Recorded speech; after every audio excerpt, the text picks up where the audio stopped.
ప్రతిదీ మీరు ఏదన్నా చూడండి, వాళ్ళు చేసినవన్నీ మాకు ఆపాదించాలి.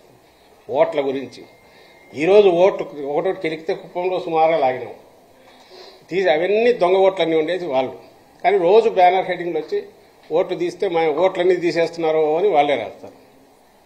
అలాగే కొత్త ఓట్లు చేర్చే దగ్గర కానీ ఇంకోటి కానీ హడావుడి చేసి ఒక లేని ఏదో క్రియేట్ చేయడం, అది ప్రజలు నమ్మబలికేటు ఆ పేపర్లలో రాయడం, తద్వారా ప్రజలను ఇంప్రెస్ చేయాలని చూడడం, ఇది తప్ప వాళ్ళకు వేరే పనే లేదు. దీని బదులు ప్రజలకు ఏదన్నా సేవ చేసి కానీ 4 ఏళ్లలో ఈయన ఇంత చేసి చూపాడే, ఫస్ట్ టైం సీఎం, మేము 14 ఏళ్ళలోనే ఎందుకు చేయలేకపోయాం, ఈ ఆలోచనలు మాకు ఎందుకు రాలే అనే పశ్చాత్తాపం కానీ ఇప్పుడైనా మేము చేస్తామని నమ్మబలికేటు వేసే ప్రయత్నం చేయకపోగా లేనివన్నీ క్రియేట్ చేసి అబద్దాలన్నీ మాట్లాడి ఎట్నో అట్లా ఇది చేసి మిస్లీడ్ చేయాలి ప్రజలను అనేదే నన్ను చేస్తున్నారు. ఆయనకు తెలిసిన విద్య అది ఒకటే, చంద్రబాబు నాయుడుకి అదే చేస్తున్నారు. అంతనే ప్రశ్నలకు సమాధానం చెప్పలేక క్రిమినల్ కేసు పెట్టి చంద్రబాబు గారిని జనసేన వ్యవస్థలో ఎవరికి ఎట్లా రియాక్ట్ కావాలనో అవుతుంటారు.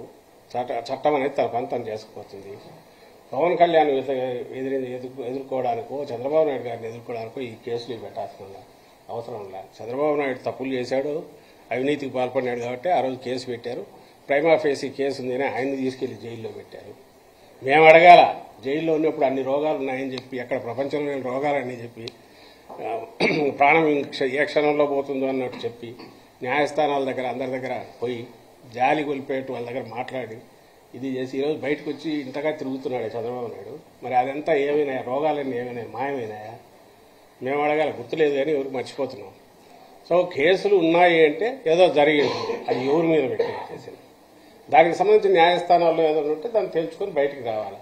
ఇప్పుడు దీనికి సంబంధించి పవన్ కళ్యాణ్ మీద ఆయన కేవలం చంద్రబాబు నాయుడుతో ఉన్నాడు కాబట్టి, లేదంటే ఒక రాజకీయ పార్టీ పెట్టుకున్నాడు కాబట్టి ఆయన మీద కేసులు పెట్టకూడదని ఎట్లటో నాకు అర్థం కావట్లేదు.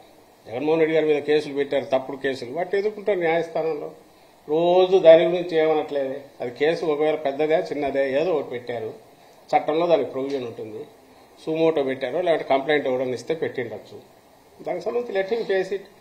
ఆయన చంద్రబాబు నాయుడు నిజంగా పార్టీ అధ్యక్షుడైతే రాజకీయ పార్టీ చేయాల్సిన పని ఏంది, తన దీనికి సంబంధించి ప్రజలకేం చేస్తారో చెప్పాలా, అది చెప్పి ప్రజల మన్ననలు పొందే ప్రయత్నం చేయాలా, లేదంటే ఇంతకుముందు అంటే గతంలో తను చేసింది ఏంది అవన్నీ చెప్పుకుని మళ్ళీ ప్రజల దగ్గరికి పోవాలి.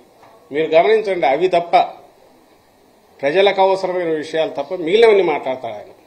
అసలు ప్రజలకు సంబంధం లేని విషయాలు మాత్రమే మాట్లాడతాడు. తద్వారా మిస్లీడ్ చేయాలని ప్రయత్నం చేస్తాడు.